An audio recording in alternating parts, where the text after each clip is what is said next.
Saya lihat itu di ujung itu kayak ada orang di atas pohon pakai baju putih panjang, rambutnya panjang, hitam. Ya kan saya habis lihat itu ya. Aduh, gimana ini gitu kan. Takut sendirian ya, tahan aja sendiri. Udahlah biarin deh.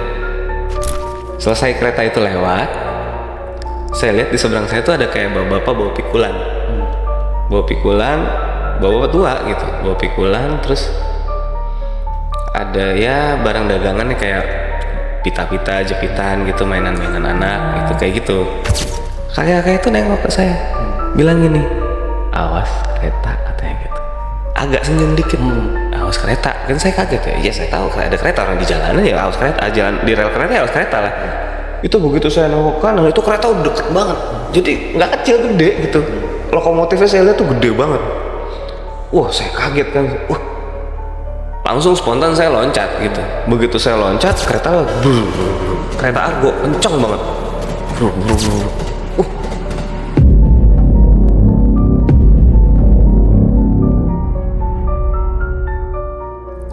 Assalamualaikum warahmatullahi wabarakatuh. Selamat malam konco penutur. Balik lagi bersama aku Anggun.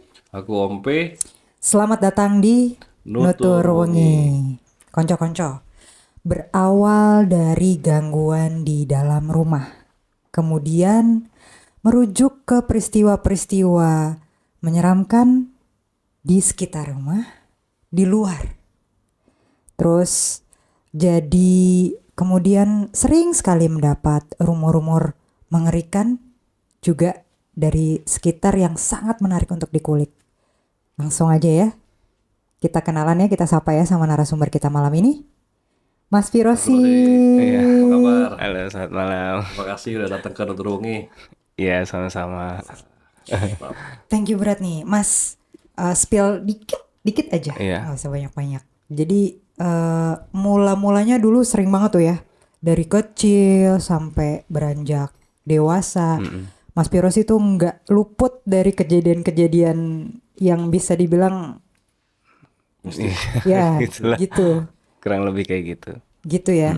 Jadi di dalam rumah sempat aku spill juga bantu sedikit ya. Jadi ada si patung barong lah, Iya. mulai dari situ. Kemudian aduh, ada 3 cerita gong terakhir nih yang kita nggak bisa spill di awal ya, karena itu menarik banget. Jadi konco-konco jangan kemana-mana nih, kita harus tonton dan simak detail ceritanya sampai akhir. Tapi sebelum itu aku mau ngingetin kalian semua nih yang belum subscribe, klik tombol subscribe-nya dan like kalau kalian suka sama konten-konten kita, karena itulah BBM tim Nutur Wengi semua ya, Ya, untuk selalu menyediakan konten yang ya sesuai harapan kalian. Gitulah ya, Iya, betul, kira-kira gitu ya.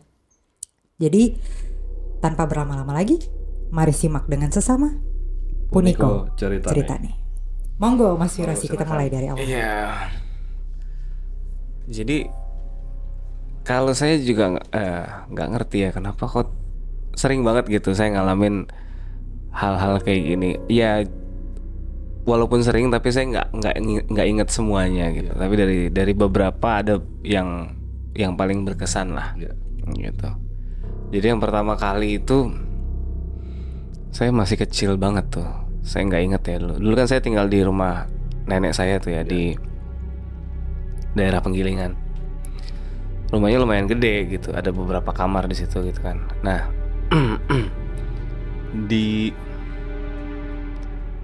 di antara ruang TV, ya, ruang keluarga nih, itu ada pintu yang mengarah ke dapur gitu. Nah, di pintu yang mengarah ke dapur itu, di kusennya itu digantung pajangan barong kepala barong lah gitu, ya, lidahnya keluar kayak gitu. Ya. Itu terbuat dari kayu apa bambu saya lupa lah, pokoknya warnanya coklat gitu ya. Nah kalau kita lewat tuh umpama dia kesenggol, ya orang dewasa ya, kalau saya kan waktu itu masih anak-anak, kalau kesenggol tuh dia bunyi gitu, kleng kleng gitu, si lidahnya itu goyang gitu. Tapi itu tok yang bisa goyang cuma lidahnya, karena dia memang digantung pakai kayu, pakai tali gitu kan. Nah, ada satu ketika saya lagi sendiri tuh di ruang keluarga, saya lagi sendiri. Terus saya nengok ke patung barong itu, kan emang patung barong serem ya, ada caling-calingnya calingnya, gitu betul. kan. Saya perhatiin, itu matanya ngedip, ngedip gini-gini nih. Jadi kayak kedua matanya tuh ngedip gitu kan. Saya kaget kan gitu. Lah itu kan harusnya nggak bisa karena memang nggak ada ya matanya cuma pahatan gitu Iya, kan, iya. apa? Ya pahatan Iya, gitu. pahatan, betul. Langsung saya lari gitu kan, saya kaget, namanya anak kecil kan ngeliat kayak gitu, saya lari, saya ke bokap kalau nggak salah ya waktu itu, yang saya tanyain, "Pak, ini tadi barongnya matanya ngedip," gitu saya bilang. Saya kan nggak berani ya balik lagi situ. Jadi bapak saya itu jalan sendiri ke situ, akhirnya jalan sendiri. Entahlah dia ngapain di situ ya kan. Pas balik lagi bilang, "Enggak kok, itu ada kupu-kupu," katanya gitu. Ya kalau kita sekarang, kita udah dewasa nih sekarang ya. Secara logika lah, Iya. kupu-kupu ngapain nemplok Di mata. persis banget di matanya, dan apalagi dua-duanya gitu betul, kan. sama-sama gerak. Jadi kayak ya mungkin ya nggak tahu ya bokap ngerti apa gimana ya, dia berusaha untuk bikin saya nggak takut Iya, gitu. Nah itu pengalaman pertama tuh gitu. Nah setelah itu ada lagi cerita. Emang kalau saya ngalamin gitu ngelihat makhluk yang serem banget tuh nggak pernah. Tapi biasanya tuh saya selalu lihat kayak sekelebat gitu, kayak cuma di ekor mata. iya di pinggir gitu ya, di pojok, di ekor mata ya namanya gitu. Nah terus ada yang paling banget saya ngerasa diganggu itu biasanya lewat suara. Nah itu kan, jadi sebenarnya gini, itu rumah tuh ada sejarahnya. Memang di rumah itu dari sejak nenek saya tinggal ke situ, emang sering diganggu gitu. Kalau dari cerita mereka yang ada, ntar malam ada suara pesta di rumah sebelah, ntar ada suara apa namanya, di bawah jendela ada suara anak kecil nangis gitu. Ya tapi itu way before my time gitu. Jadi sebelum saya. Nah ini cerita yang saya alami ya itu pertama kali itu si barong itu. Nah dilalah beberapa waktu kemudian, kalau nggak salah waktu saya mulai umur SMA kayaknya sekitar 15 tahunan, itu di pintu itu akhirnya nggak lagi jadi akses untuk ke dapur, tapi di situ dibikin kamar Mbah Buyut namanya. Di situ banyak batu, suka ditaruhin apa namanya, sajen gitu. Tapi ya saya nggak tahu tujuannya buat apa gitu. Saya suka main juga ke situ kalau misalnya siang-siang kan nggak serem ya gitu. Nah cerita kedua, nah ini yang benar-benar saya ngerasa keganggu tuh, itu saya lagi tidur siang di kamar kedua dari depan. Kamar kedua kan rumahnya tuh bentuknya L gini ya. Di sini ruang keluarga nih gitu. Nah ini ada kamar utama satu, di depan tuh ada kamar 1, 2, 3 gitu ke belakang. Nah itu kamar kedua saya, karena waktu itu tidurnya di situ kan. Itu saya tidur sekitar siang lah, pokoknya saya tidur siang. Saya nggak ingat kapan tidurnya, tapi pas saya kebangun, saya mulai kebangun gitu, saya dengar kayak ada suara nafas berat gitu. Suaranya kayak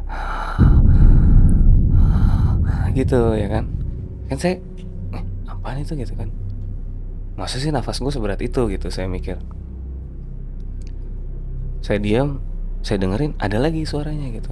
Saya penasaran bener nggak sih gitu kan. Saya ngecek dong, karena saya masih setengah sadar gitu. Saya ngecek, udah coba gue tarik nafas yang kencang gitu. Sorry. Ketika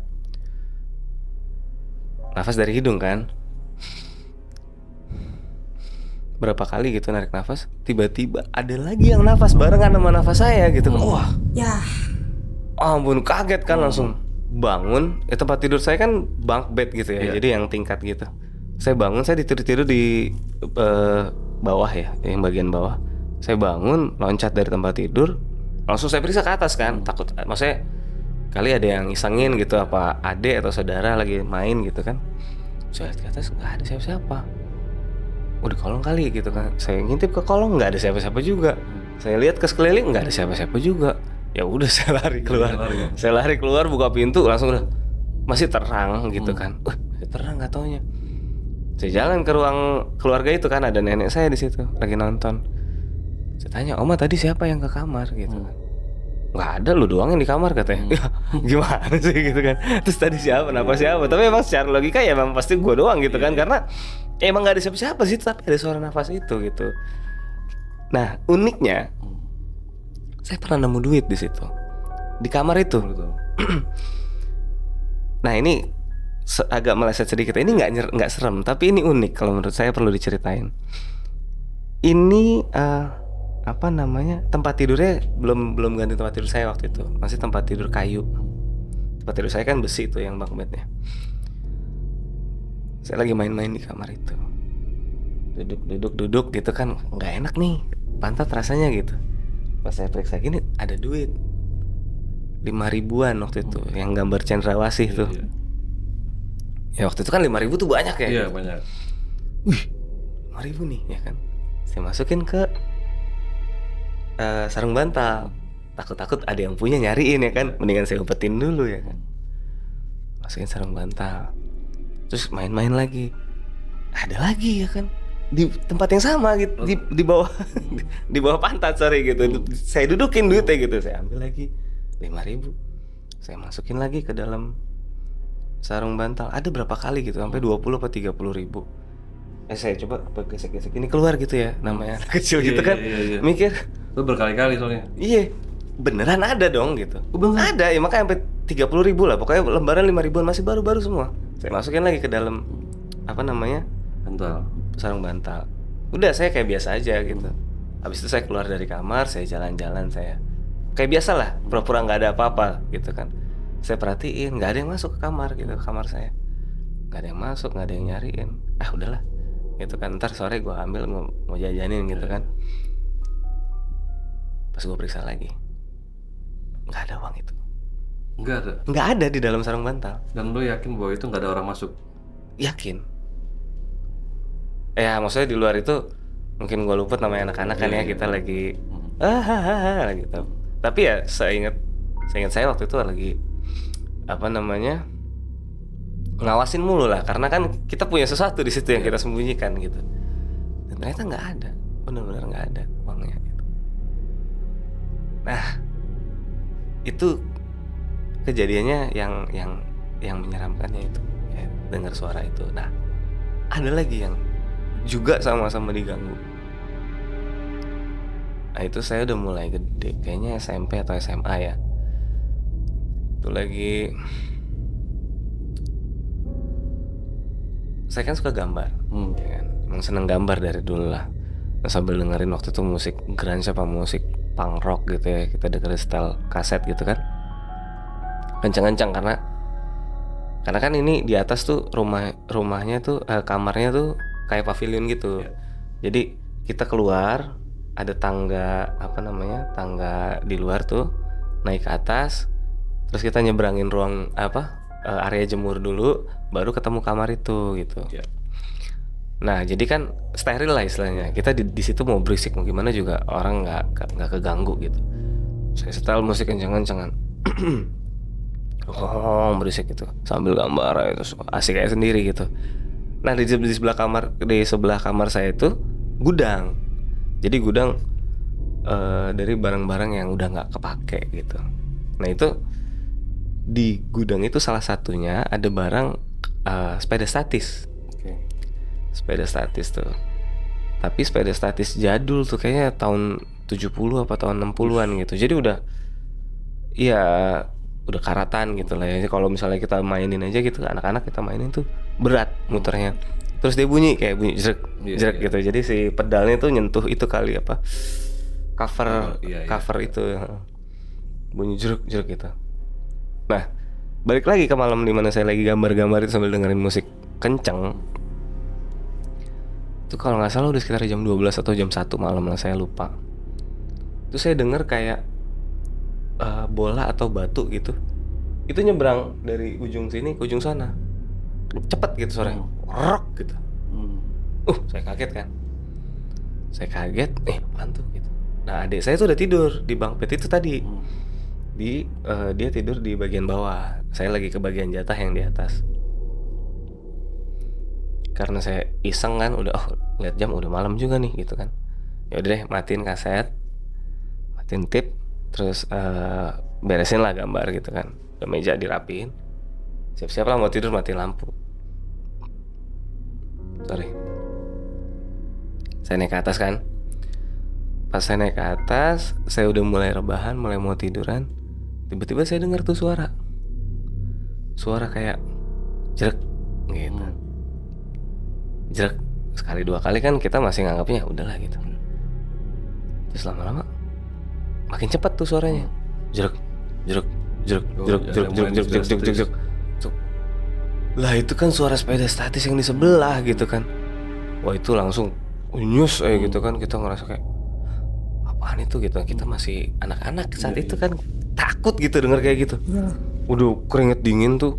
Jadi pintu gudang tuh sebelah sana. Saya nggak mau nengok. Saya madepnya ke situ aja, madep tembok gitu. Sampai nggak tahu berapa jam tuh bunyi gerak. Terus saya ingat dulu guru ngaji saya pernah bilang, lo kalau ketemu diganggu sama jin gitu ya, nggak usah baca ayat kursi, kepanjangan. Lagian lu bisa lupa gitu. Lu cukup ngewirid aja dua kalimat ini. Ya Allah, ya Jabar. Artinya Allah Maha Perkasa. Udah lu wirid aja terus. Dia nggak bakalan berani ganggu lo lagi katanya gitu. Ya gue inget itu kan.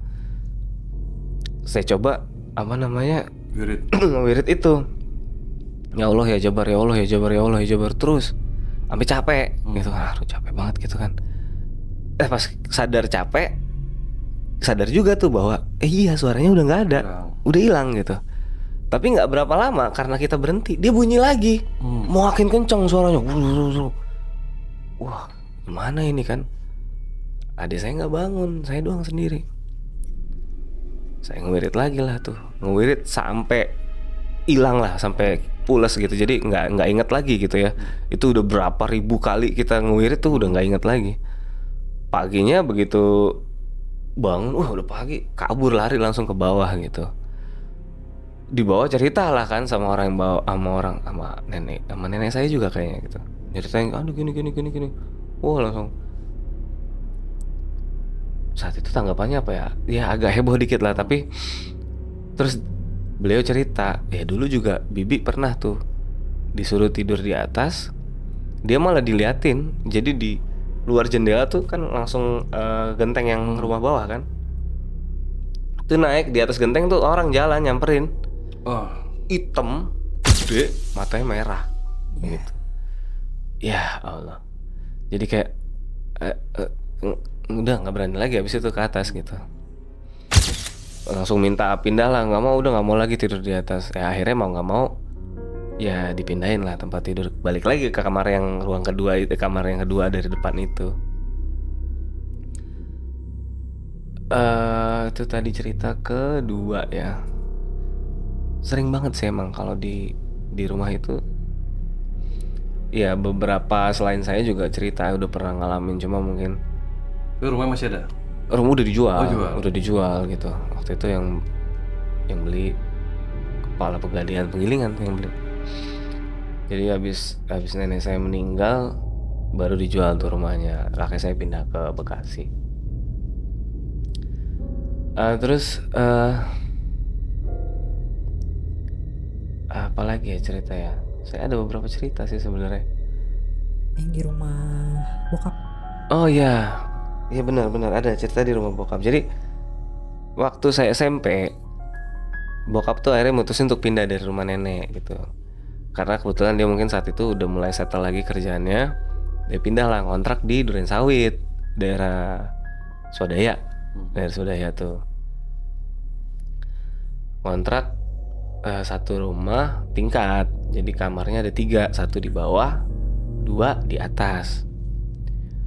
Tadinya saya mau diajak pindah, tapi ada gesekan lah antara kakek saya sama bapak saya, akhirnya nggak jadi pindah. Jadi adik saya tetap stay di rumah situ, cuma bapak saya, ibu tiri saya sama adik adik yang dari Ibu Tiri itu. Tapi adik kandung sih, karena satu bokap kan. Terus, nah satu hari karena nggak jadi pindah ke sana, diajaklah untuk nginep di situ.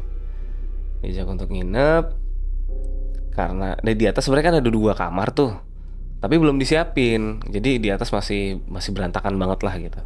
Jadi sementara kita disuruh tidur di ruang tamu gitu. Jadi kan kalau di bawah tuh denahnya pintu masuk ruang tamu, di depan pintu masuk itu tangga ke atas, di samping tangga itu kamar utama, di sebelahnya kamar mandi gitu kan. Nah saya tidur di ruang tamunya itu, gelaran kasur lah gitu, berdua sama adik saya. Nah adik saya udah tidur lagi nih, lagi-lagi nih saya tinggal sendiri.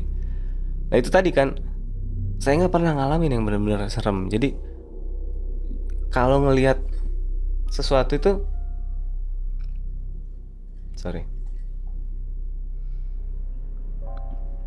kalau ngelihat sesuatu itu pasti kalau nggak di pelupuk mata atau di sudut mata atau sekelebatan, atau kalau lagi agak-agak merem gitu.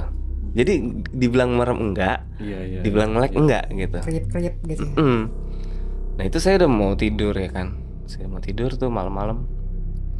Saya lihat Ibu Tiri saya turun dari lantai 2, tik gitu kan, pakai daster putih. Turun ke pintu, ngunci pintu, cekrek, balik ya kan, karena kan dia ngelewatin saya tuh, saya lagi tidur, balik lagi ke arah kamar, masuk kamar, tutup pintu ya kan. Udah tuh nggak berapa lama dia keluar lagi ya kan, dia keluar lagi pakai daster juga, dia keluar lagi, dia ngunci pintu lagi.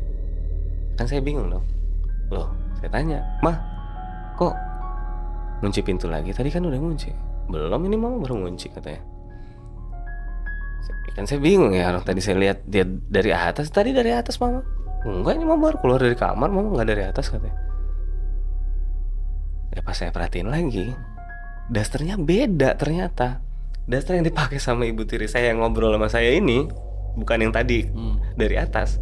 Itu warnanya biru, ada kembang-kembangnya. Kalau yang tadi putih. Yang tadi putih polos gitu. Oke. Saya langsung, kalau udah kayak gitu saya udah nggak ngerti lagi mesti gimana gitu. Jadi kayak apaan tadi ya gitu. Ya nggak bisa jelasin apa-apa kan gitu, ya udahlah habis itu. Ya tapi nggak ini sih, nggak kapok, nggak kapok, karena nggak nyeremin gitu. Terus nggak bosan kan ya denger saya cerita ya? Enggak lah, ini kan minum dulu bentar ya, sorry. Iya, ini kan memang tempat curhatnya pengalaman konco-konco penutur ya. Karena memang kadang kan cerita-cerita horor itu kan nggak selalu panjang ya, gitu kan, wajar, nggak apa-apa. Tapi natural ya, memang asli kejadian bener ya. Kadang kan daripada panjang tapi dibuat-buat, saya lebih seneng. Ya kami lebih seneng pendek tapi memang real kejadian nyata ya. Ya buat saya gitu ya. Emang mungkin buat sebagian orang itu nggak nyeremin, tapi buat saya nyeremin nih, ngalamin gitu. Nyeremin. Karena emang sosoknya tidak menyeramkan. Betul. Ya. Kalau saya malah pernah diceritain, bapak saya pernah lihat yang berantakan. Cerita juga bapak? Cerita dulu. Yang cerita tapi bukan bapak saya nggak pernah cerita. Dia nggak pernah cerita kalau dirinya punya kelemahan gitu. Iya. Yang cerita orang lain gitu. Adiknya kalau nggak salah, dia pernah lihat waktu itu jadi tapi di tempat yang lain ya, di rumah yang lain. Dia lagi mau masuk kamar mandi, itu pas dia buka pintu itu benar-benar sosok yang mengerikan gitu. Langsung dia hilang sebentar lah, pingsan. Ceritanya gitu. Di rumah itu? Enggak, di rumah yang lain, di rumah yang lain. Waktu mereka masih anak-anak.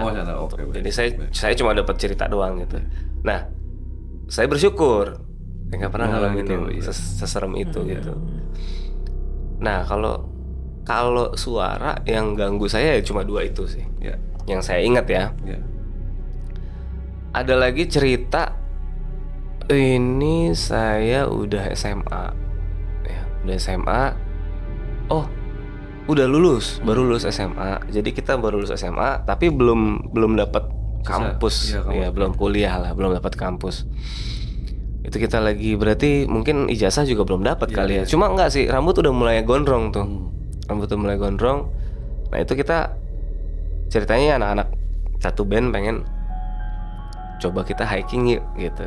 Nggak usah ke gunung lah, kita ke curug aja katanya. Ke Curug Cilember lah kita tuh.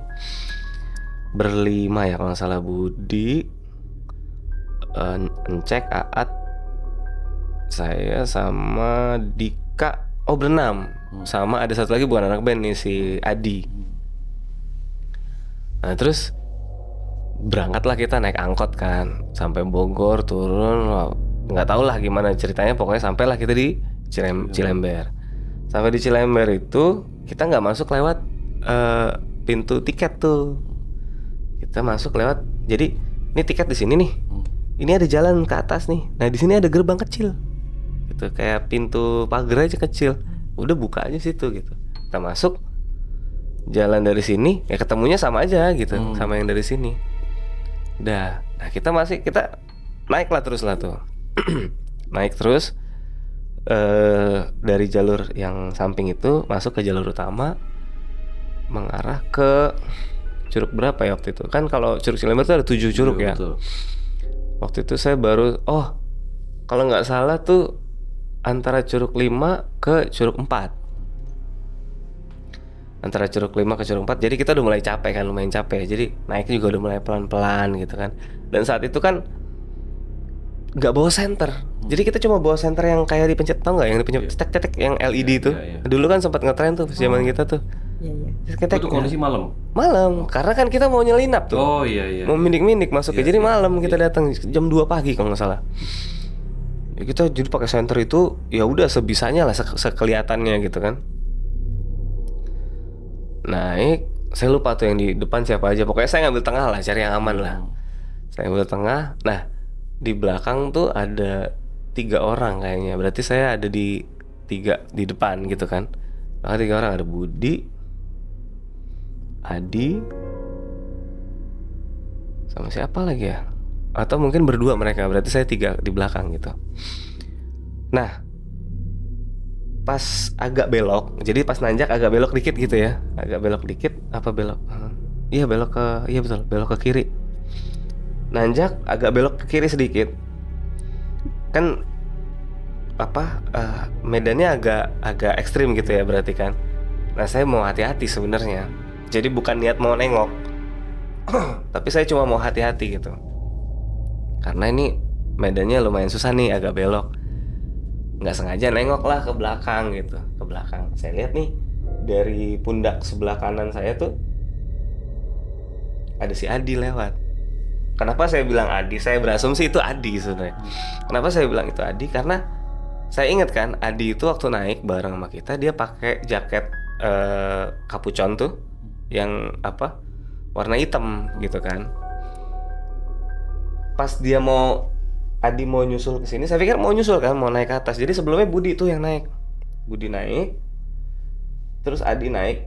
Budi naik di sini, Adi mau naik, nggak jadi. Dia malah jalan ke kiri, ke pundak kiri saya. Saya lihat sini ada nih Adi di jalan nih, ya kan?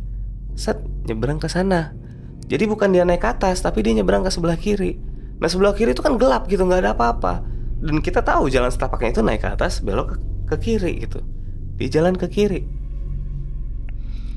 Saya kaget kan, Adi ngapain tuh gitu kan. Dalam hati masih tuh, Pak saya nengok ke sini lagi, si Adi lewat dari sini, naik ke atas. Loh, berarti ya kan, yang tadi siapa gitu. Pas saya lihat lagi, iya dong, Adi jaketnya ada garis-garisnya putih. Itu nggak ada, benar-benar hitam semua gitu jaketnya yang kesana. Wah, ya saya sedikit panik dong gitu kan. Akhirnya saya inget tuh kan ceritanya kalau misalnya kita lagi di tempat-tempat kayak gitu, ada orang yang menyerupai teman, jangan kita ikutin gitu kan. Nah, saya mau coba warning teman-teman lah gitu kan. Sampai di atas beberapa tangga dari situ, kita istirahat dulu karena saking capeknya gitu kan, kita istirahat dulu. Ya saya coba warning mereka, saya ceritain kan, hati-hati lu. Tadi gue lihat Adi ke sono, tapi nggak taunya Adi ada di sini. Lu dimarahin. Wah, goblok lu, ngapain lu cerita di sini? Kenapa enggak? Lah, kan gue cerita buat apa ya gitu. Jadi lupa gitu. Tujuannya buat apa gitu, karena dimarahin kan. Ayo udahlah. Saya diam aja kan.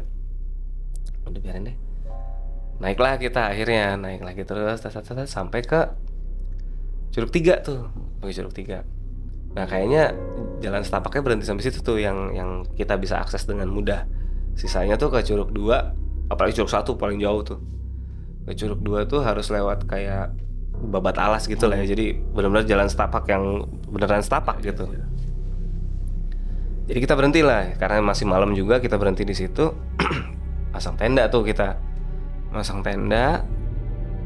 Nah saya tuh ini ngecek nih Irfan, ini saya di sini. Jadi kita lagi ngurus-ngurus tali-tali lah, pasang pasak gitu kan. Nah karena saya madepnya ke depan gitu, nah di depan saya tuh turun ke bawah itu sungai, ya kan. Di sebelah sana curugnya tuh, di sungai. Di atas itu pohon-pohon gitu, gede. Tapi saya perhatiin, kok ada yang aneh di pohonnya gitu, saya lihat.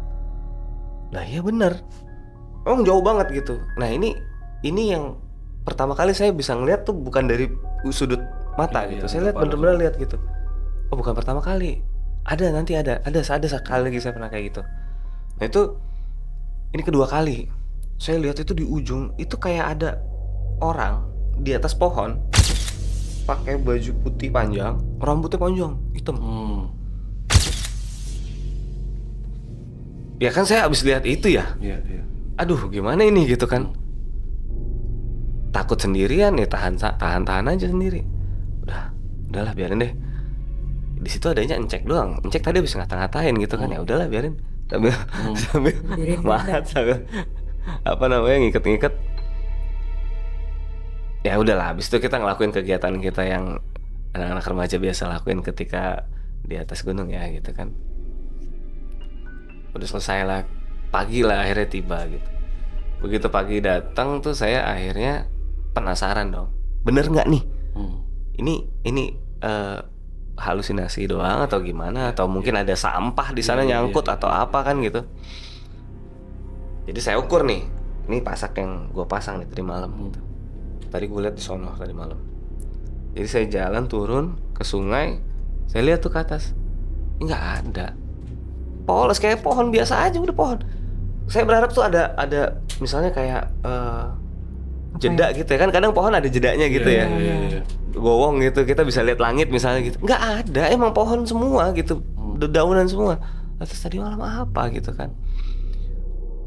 Langsung mikir, udah nggak cocok gue nih ngikut-ngikut kayak gini, besok-besok gue nggak mau lagi gitu. Ya pokoknya selesai dari situ akhirnya kita pulang kan, karena kita udah nggak mungkin untuk nyampe ke Curug 2. Ngecek sih sama beberapa anak lain kayaknya naik berusaha untuk ke Curug 2. Lupa tapi siapa, mungkin ngecek sama Dika gitu, karena Dika emang yang anak ngapala kan. Terus turunlah kita. Pas turun saya penasaran dong, ya kan. Yang tadi malam ada orang yang Adi yang jalan ke kiri itu apaan gitu? Kenapa dia jalan ke sana? Turun berarti posisi ada sebelah kanan kan? Betul. Saya nengok. Itu kayak dia dibilang tebing, bukan tebing ya. Kalau tebing kan langsung kayak gini ya, edge ya gitu. Ini tuh kayak lembah tapi curam banget gitu. Ya nggak mungkin lah orang jalan ke sana gitu. Dan itu kalau emang malam itu kita semua ke sana ya. Wah, selesai. Itu udah mau ke Curug 4 loh, tinggi banget gitu. Ya udahlah, tapi untungnya kita nggak kenapa-napa gitu ya. Udah turun pulang udah. Bener-bener habis setelah itu yang namanya camping, yang namanya apa, saya nggak mau lagi. Mendingan ke pantai lah udah. Biarin aja lihat ikan hiu apa keseret gimana gitu kan. Jelek-jelek enggak, tapi kalau ke gunung, ke hutan, aduh enggak deh gitu. Terus apa lagi ya? Ada lagi cerita. Itu kan udah kuliah ya. Sebenarnya sih ada beberapa, cuma mungkin saya lupa ya. Yang baru-baru nih. Yang baru tuh baru-baru ini agak jarang sebenarnya. Nggak kayak dulu. Kalau dulu sering banget.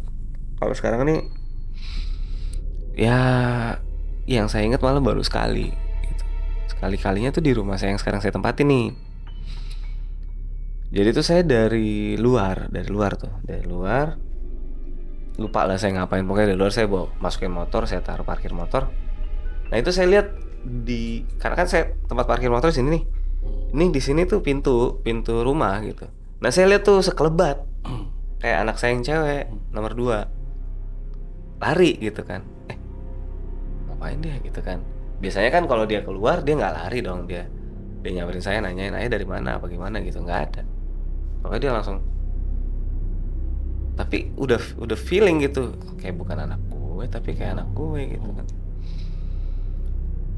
Coba deh gitu, udah selesai, udah beresin jaket, udah apa, masuk langsung nanya dong ke kamar, buka pintu, mbak tadi dari luar gitu. Dia jawab, enggak enggak, aku dari tadi di kamar aja. Nah di kamar tuh ada istri saya, anak saya nomor 2 sama anak saya nomor 3. Saya tanya sama istri saya, tadi ada yang keluar apa enggak sih? Enggak ada, orang dari tadi kita di kamar terus gitu. Lah terus tadi perasaan ada yang keluar baru masuk terus tutup pintu. Ini pintu baru ditutup apa dari tadi gitu? Enggak, dari tadi tutup gitu kan. Udahlah biarin lah gitu, mungkin halusinasi saya aja lagi balik lagi gitu kan. Nah besoknya tuh saya mau berangkat ke Kudus.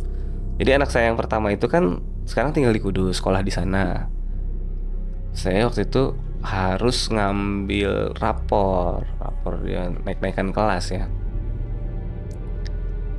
Udah saya berangkatlah ke Kudus tuh, saya ambil bis malam.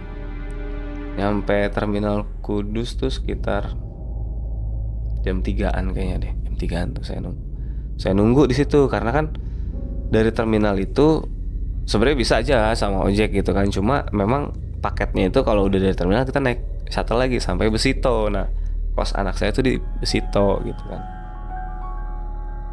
Udah saya nunggu beberapa jam tuh, kopi udah habis segelas lah, udah beberapa batang rokok juga. Akhirnya datang tuh bis dari nggak tahu dari mana, pokoknya datang lah bis. Turun lah banyak, beberapa orang turun. Ada satu awak bis yang nyamperin ke arah saya, bukan ke saya sih tapi ke arah saya jalannya, karena di situ saya duduk kan di dekat shuttle itu ya. Dia datang naik ke atas shuttle, saya langsung dipanggil kan sama supir, bis itu gitu kan. Ya udah saya naik tuh di belakang, jadi di depan supir shuttle, sebelahnya itu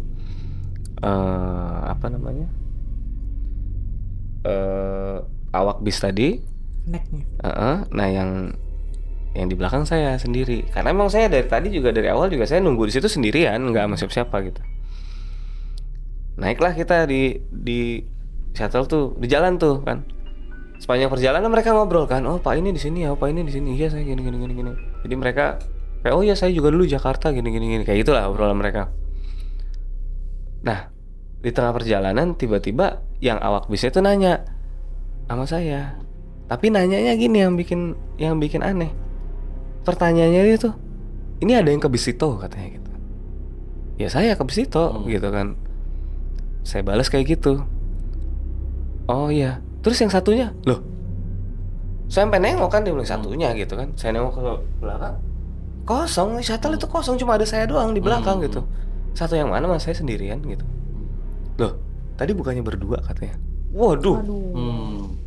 Saya bilang, saya langsung mikir, wah jangan-jangan yang kemarin di rumah itu ikut saya ke Kudus gitu. Nah yang dilihat berdua itu tadi mungkin dia ada di situ gitu, nemenin saya di situ pas lagi nunggu shuttle jalan.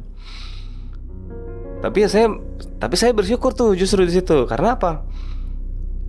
Karena si bapak yang awak bis tadi nggak lihat di shuttle tuh, nggak ngelihat lagi ada satu orang lagi gitu kan. Yang dia lihat pas lagi di terminal. Jadi kemungkinan ya udah dia tinggal di terminal, nggak ikut saya lagi sampai Besito gitu.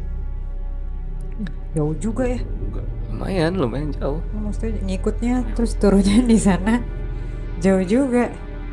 Makanya juga bisa begitu ya gitu. Tapi abis itu nggak ada mas, maksudnya abis itu emang dia udah abis dari si terminal. Iya, abis dari itu saya nggak pernah ngalamin apa-apa lagi di rumah, perjalanan pulang kayak sampai itu di rumah juga udah nggak pernah ada pengalaman apa-apa lagi. Dan anak saya yang di bus itu juga nggak pernah cerita aneh-aneh gitu, jadi nggak pernah ngalamin yang aneh-aneh gitu. Lucu juga ya, unik ya maksudnya. Kita asumsikan dia turun di situ, tapi kan ketemunya awalnya di sini ya, di Jakarta ya. Dia di rumah. Di rumah kan? Di dalam rumah kok, dia bukan di luar, di dalam rumah. Jadi kan biasanya kalau kita kan sering tuh ya, ketika kita baru pulang, kita lihat orang tuh kayak nyambut kita, orang yang kita kenal. Biasanya kayak itu sering kan, kita dapat cerita kayak gitu.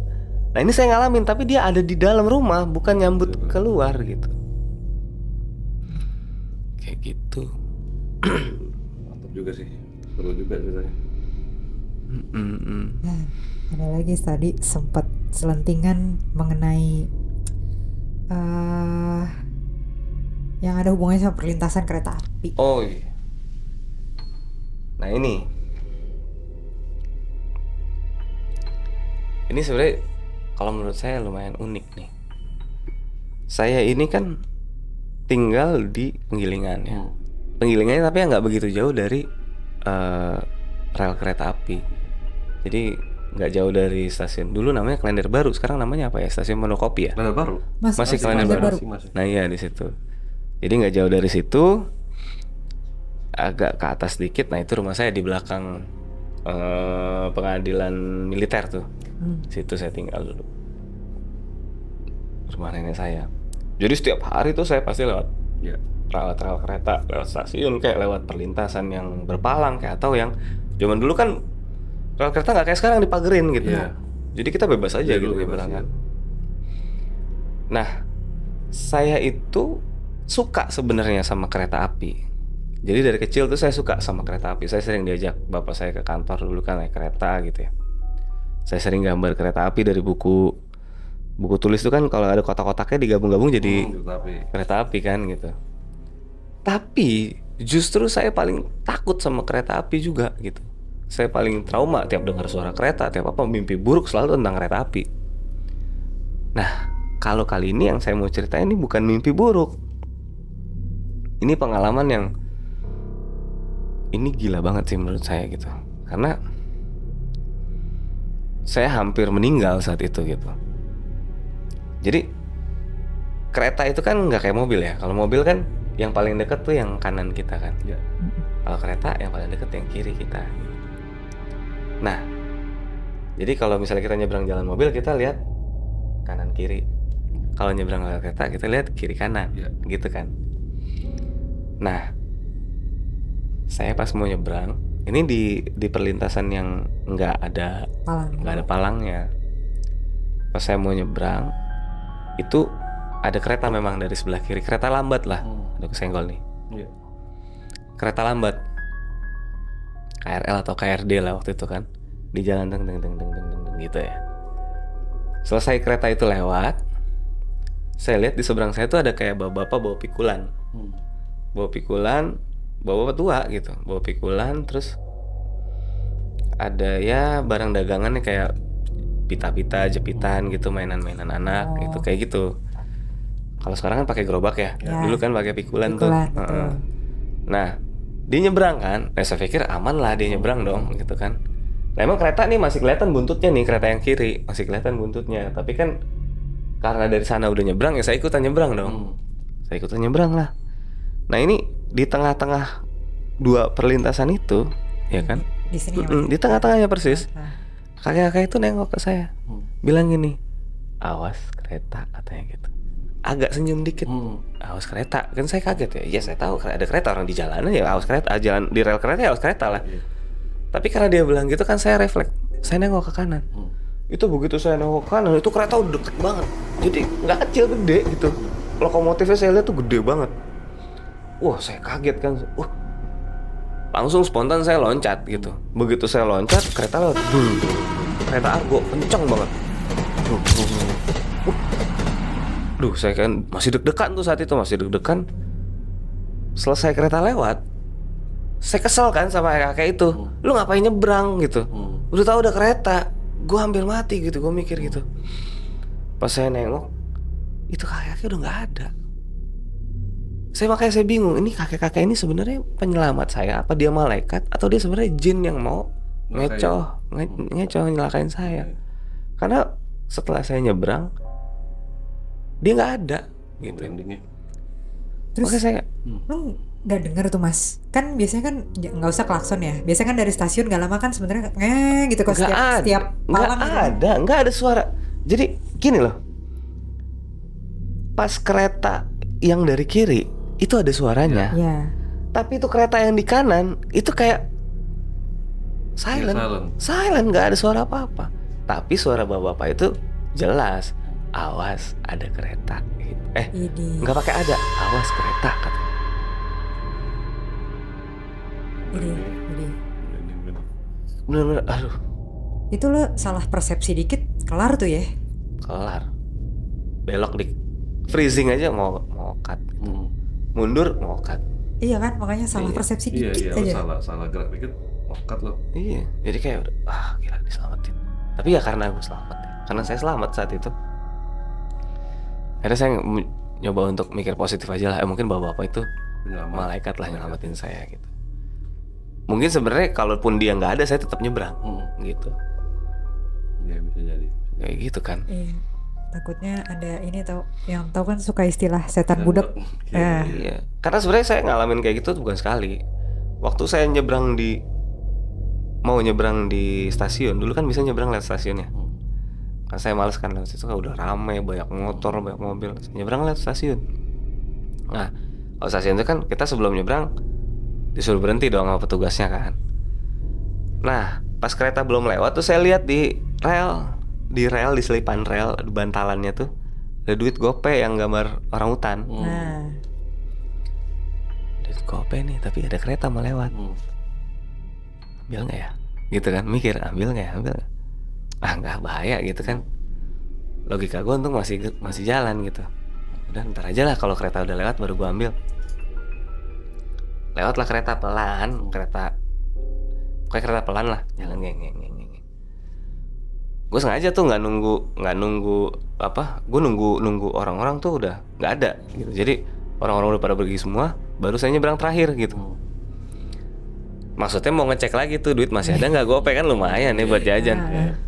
Pas lagi sih, ya ada sih, di bawah bantalannya tuh masih ada sesuatu gitu. Tapi bukan duit gopay, karcis. Zaman dulu kan karcis kereta itu yang diceklek. Iya itu. Ya ampun gitu. Tapi ya udahlah, maksudnya itu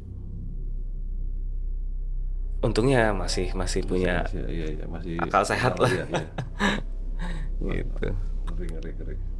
Ngeri sih, sumpah itu karena banyak kejadian di perlintasan kereta api kereta iya. Dan itu ngeri sih. Bahkan yang cuma hampir aja itu serem loh. Serem banget. Aku dulu pernah ada anak kecil di situ jatuh tuh di peron. Nggak meninggal sih, tapi dia sampai udah kasihan lah. Ngebayangin itu. Gor. Nah, satu lagi mas. Apa tuh? Soalnya kan ya biasa kita kan itu ada cuma ininya doang ya, judul-judulnya aja gitu. Ini nih mengenai rumor, tapi rumornya itu meluas di banyak kalangan saat itu. Jadi kayak rumor yang patut pastikan atau patut dibicarakan kembali sih, tapi mungkin disamarkan aja kali ya mas ya. Lebih enak disamarkan aja. Ini ada, iya cerita ini. Jadi ini saya dulu kan, kalau SD kan dulu kita wajib ya, nggak tahu kalau sekarang ya. Dulu kita wajib pramuka kan SD gitu kan. Nah pas saya kelas 4 tuh akhirnya saya dapat kesempatan giliran untuk camping. Nah itu pertama kali saya camping tuh. Pertama kali saya ngerasain gak nyaman gitu. Ada di luar, ada di tempat yang menyatu dengan alam gitu ya. Nah abis siang kegiatan pramuka, malam kan kita tidur tuh istirahat di Cibubur. Nah saya tuh tidur di peleton. Nah di peleton itu kan banyak orang ya. Saya tidur di paling pojok. Jadi ini udah pintu peleton, kalau namanya apa sih, pintu tuh ya. Tetap pintu lah pokoknya, tempat kita keluar masuk. Sebelahnya kan tuh jendela tuh yang digulung ke atas tuh. Nah saya tidur situ di pinggiran. Madep ke sana, saya madep keluar, nggak madep ke orang-orang gitu. Saya udah keluar karena tiduran kan, saya ngeliat ke atas dong, gitu kan. Saya lihatlah lewat jendela peleton tuh, pohon. Yang saya lihat pohon gitu. Tapi lama kelamaan saya perhatiin, itu ada sesuatu yang nggak lazim, harusnya nggak ada di atas pohon. Apa tuh? Itu saya lihat pocong di atas pohon, bener-bener pocong yang saya lihat. Cuma anehnya tuh kayak dia kayak gimana ya? Kayak nyangkut di atas pohon gitu. Menggantung. Iya, nggak menggantung, dia jadi kayak dia di pohon. Kayak gimana sih kalau kayak dipantek. dibilang di pantai? Enggak, dia bukan dia tuh kayak di ininya loh, kayak di apa? Dahan. Kayak yang saya lihat di Cilember tadi. Itu sama persis. Dia tuh kayak ada di daun-daunnya itu. Oh iya. Oke. Ya gimana caranya dia bisa ada di daun-daun itu nempel kan? Ada di situ gitu. Saya kaget. Tapi saya diem aja gitu kan. Mungkin saya bengong lama kali ya, saya nggak sadar gitu. Terus sama kakak pembina saya tuh adalah nggak panggil aja Mr. X lah ya. Nah Mr. X ini kan terkenal dia sakti. Dia terkenal sakti. Itu dia manggil saya langsung. Lang, kan saya dipanggil Gilang ya dulu. Lang gitu. Kenapa Mister gitu kan? Sini katanya. Nih minum dulu wedang katanya. Itu di situ kan banyak orang ya. Di situ banyak orang. Yang dipanggil tuh cuma saya. Nih minum dulu wedang jahe. Nih ntar dimakan ya Indominya. Kayak gitu. Mungkin saat itu dia tahu kalau saya lihat yang ada di atas pohon itu. Dan takut saya mungkin kenapa-napa, dipanggil sama dia. Dikasih ya biar nggak kosong gitu kan, pikirannya nggak kosong perutnya. Diisi wedang sama Indomie gitu. Ya habis itu sih saya nggak cross check lagi, namanya itu masih takut juga kan. Udahlah pokoknya kapok aja lagi kapok gitu. Jadi habis itu udah nggak mau lagi pramuka gitu, nggak mau lagi. Iya gitu. Nah ini tentang si ininya nih, si Mr. X ini nih. Mr. X ini kan udah meninggal dia sekarang. Dulu tuh dia selain di SD saya, di SMP saya juga dia ngajar. Katanya di seberang tuh ada gedung senam. Dia juga ngajar di situ. Kalau nggak salah dia pembina pencaksilat juga gitu. Nah dia tuh terkenal sakti gitu kan. Emang dia orang teman saya aja nih. Ada teman SMP saya dulu yang anak-anak nakal gitu ya. Itu digabungin, dikumpulin sama mereka, diadu. Ntar siapa yang menang itu yang suruh megang. Tapi harus tertib. Nggak boleh ada malak apa. Lu jagain teman-teman lu nih. Kalau lu yang paling jago, lu jagain teman-teman lu. Nah ada nih di bawah-bawahannya yang paling jago ini, teman saya ada satu. Itu waktu dia tawuran, nggak sengaja tawuran bukan. Jadi kita hanya ngebela diri lah. Diserang sama anak-anak 202 kalau nggak salah. Dia dikepruk pakai bata. Bangun lagi, berdarah juga enggak. Nah itu didikannya Mr. X itu gitu. Nah saya dengar si Mr. X ini pas meninggal itu katanya meninggal dalam tidur. Dari orang-orang yang cerita, nah si Mr. X ini meninggalnya katanya lagi bertarung di dunia gaib. Karena apa? Indikasinya karena badannya tuh biru-biru kayak orang habis dipukulin. Gitu. Nggak tahu deh, mungkin ada yang pernah dengar nggak ya ceritanya? Saya tahu, itu guru saya juga. Oh iya? Wah. Saya waktu meninggal saya lihat, saya datang kan. Oh benar? Saya datang juga itu. Datang badannya biru-biru. Serius? Datang. Dan badannya kan juga nggak kaku kan. Badan lemas. Oh badannya lemas? Lemas, nggak kaku, lemas. Berarti benar ya, beliau memang sakti kali ya. Kalau serangan jantung harusnya kaku dong ya. Biru-biru semua. Dan kalau muka senyum kan. Oh iya. Senyum. Saya nggak masuk ke dalam sih, saya cuma saya lihat aja. Muka senyum. Asli, ini berarti mungkin di pertarungan itu dia menang kali ya, tapi mungkin ya.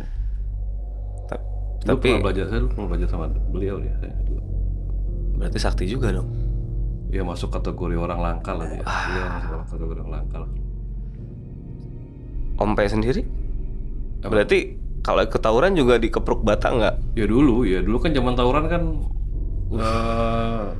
kayaknya zaman itu lumrah ya, belajar itu lumrah ya.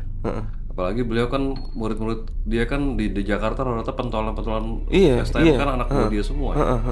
Oh dulu ya sebutlah mau budut kayak mau apa itu pentolannya pasti anak buah dia. Iya kan? Tapi dia suruh tertib kan? Iya. Bukan so jagoan kan? Iya. Oke ya, plot twist di akhir ternyata kok jadi reuni ya. Jadi tapi jangan ditiru ya, adik-adik konco-konco ini zaman itu. Jadi emang ada eranya yang generasi millennials ya. Ada eranya memang tawuran itu ini nggak sangat tidak patut ditiru. Zaman itu tuh memang cara membela dirinya itu dengan kekerasan. Jadi ya kadang karena masalah sepele ya itulah. Tapi itu yang nggak boleh ditiru sama sekali. Kalau sekarang udah disikat-sikatin sama Pak Ambarita ya. Iya. Tapi intinya beliau orang yang langka. Iya. Berarti benar ya rumor yang saya dengar itu ya. Oh benar. Karena saya emang nggak pernah dekat banget sama beliau gitu. Saya bukan termasuk salah satu muridnya, tapi memang saya karena pramuka waktu itu wajib ya saya ikut gitu. Pas SMP sih saya nggak pernah ikut lagi pramuka kayak apa. Tapi menarik mas.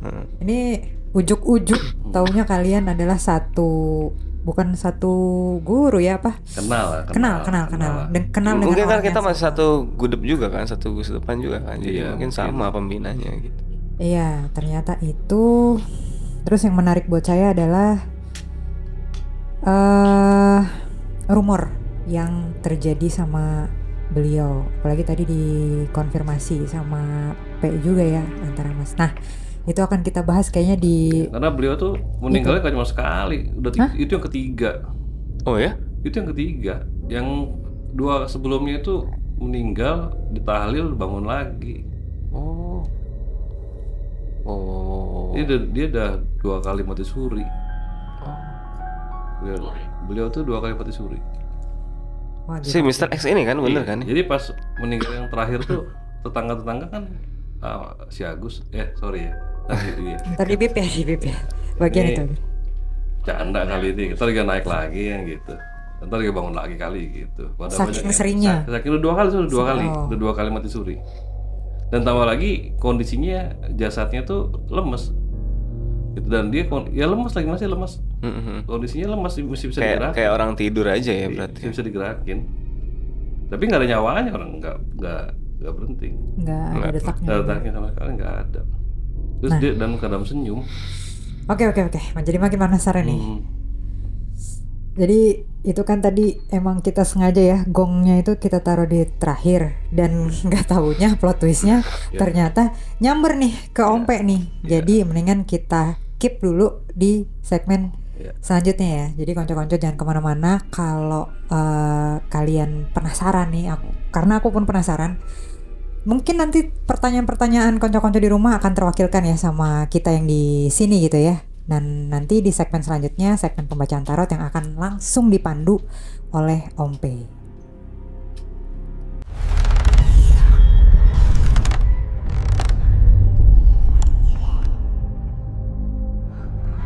Konco-konco, sekarang saatnya sesi tarot ya, bacaan tarot. Mas Firosi udah siap? Insya Allah siap. Pertanyaan nih?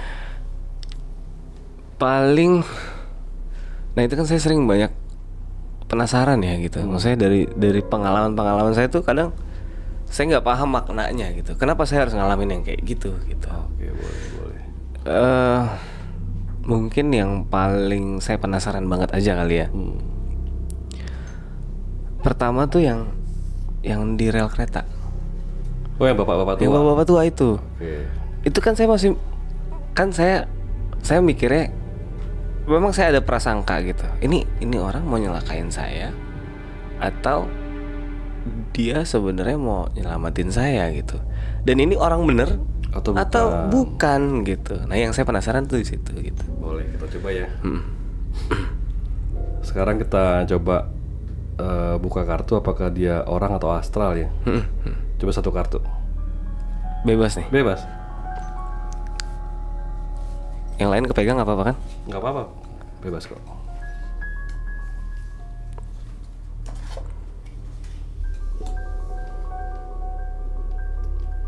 Lagi deh. Lagi. Ambil lagi.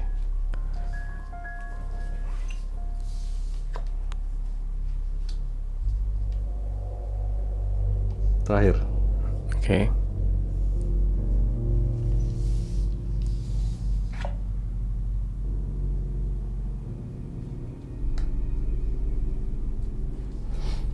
Gue bacain ya. Oke. Jadi ini kartunya ya. Kartunya Knight of Pentacles tuh, jadi dia itu bisa dibilang menyelamatkan ya. Dia menyelamatkan lu ya. Dia sebagai hero, dia menyelamatkan ya.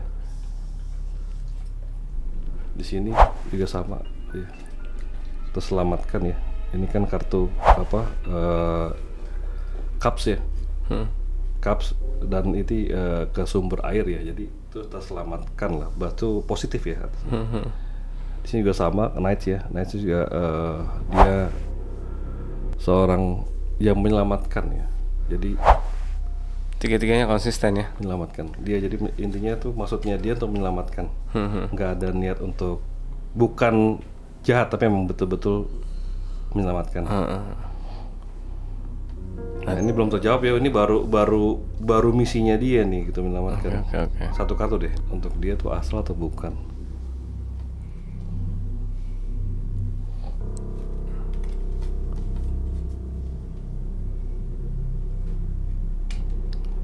Lagi.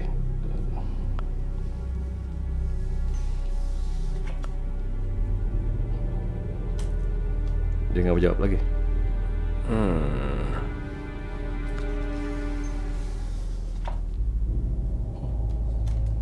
Nggak mau dijawab. Dia tidak mau dideteksi siapa dia. Jadi ini kartu ya, dia penentangan ya, dia tidak mau ya, tidak mau dideteksi. Dia kartu sama, dia membelakangi ya, dia tidak mau dideteksi ya.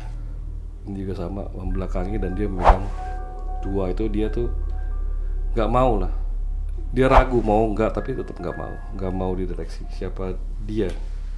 Tapi intinya dia cuma mau ngasih tahu bahwa dia intinya menyelamatkan gitu. Wow, merinding juga jadi ya dengerin nih. Dia nggak mau dideteksi, dia nggak mau menjelaskan siapa diri dia gitu, siapa dia. Tapi intinya dia niatnya hanya untuk menyelamatkan. Tapi dengan gini berarti kita udah bisa bikin kesimpulan dong. Ah iya, bahwa dia adalah satu kartu deh.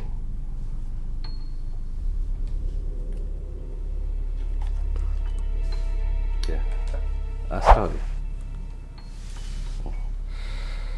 Hati itu batin ya. Astral.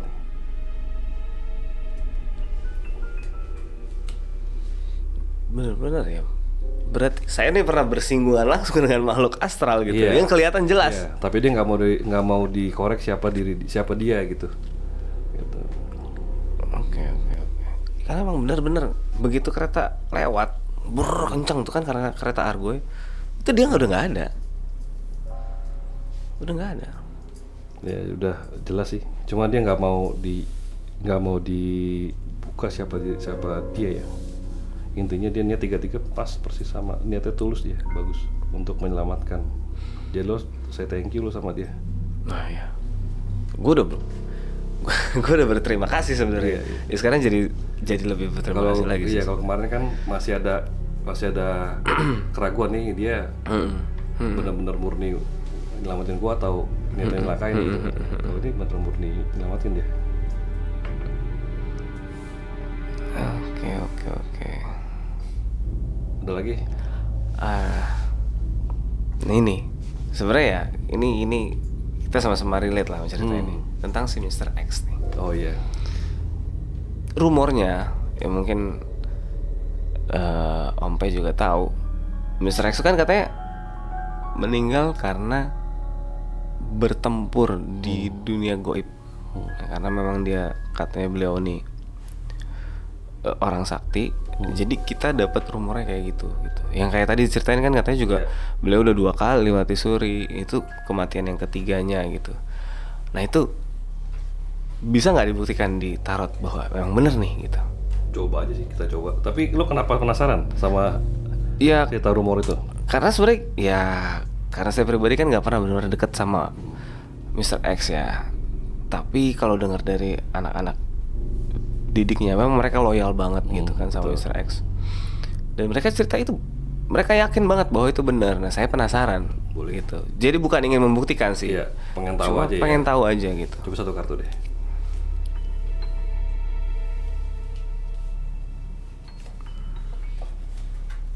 Lagi.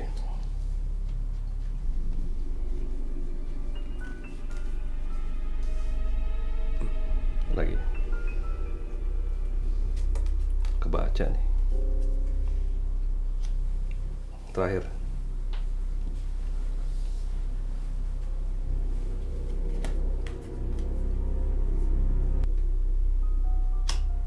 Nih.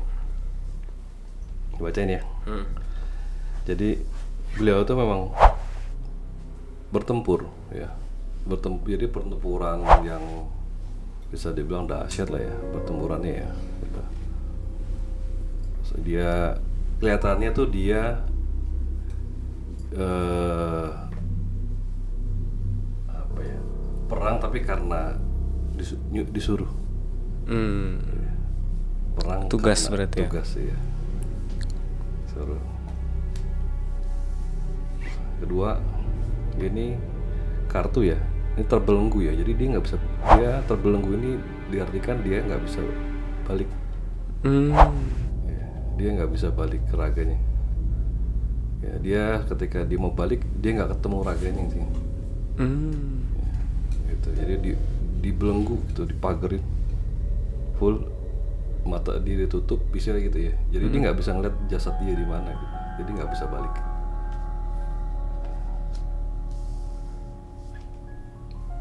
Sampai sekarang dia masih mencari jasadnya. Ya, sampai sekarang dia masih menemukan jasadnya. Sampai sekarang. Ya. Nah ini kondisi dia. Nah, sekarang tuh jadi dia merindukan ya. Dia mencari jasadnya udah mati. Jasadnya tuh sudah dikubur ya gitu. Jadi udah nggak mungkin bisa balik, jadi nggak akan ketemu. Jadi itu yang ini nisannya gitu ya. Gila. Berarti bener ada yang kayak gitu ya? Ya ini pembicaraan kartu ya. Tapi relate sih, relate karena kebetulan kan gue juga kenal beliau ya. Kenal beliau dan gue juga dulu pernah belajar juga sama beliau waktu gua dulu kecil ya, sekolah ya. Beliau emang untuk ini oke lah. Ilmu kebatinan. Bukan, ya lebih ke raga lah ya. Lebih ke kesaktian raga ya, gitu. Yes. Untuk zaman-zaman dulu, zaman-zaman era-era tawuran masih oke lah, cocok lah gitu kan. Karena kita sendiri juga butuh perlindungan ya. Iya. Itu sih, Riosi ada lagi gak? Cukup sih kayaknya. Takut juga kalau dibacain semuanya. Ngeri. Tapi terjawab ya? Iya terjawab. Alhamdulillah terjawab sih akhirnya. Oke konco-konco, sekian segmen tarot. Terima kasih. Ya terima kasih Riosi. Sama-sama, makasih banyak undangannya.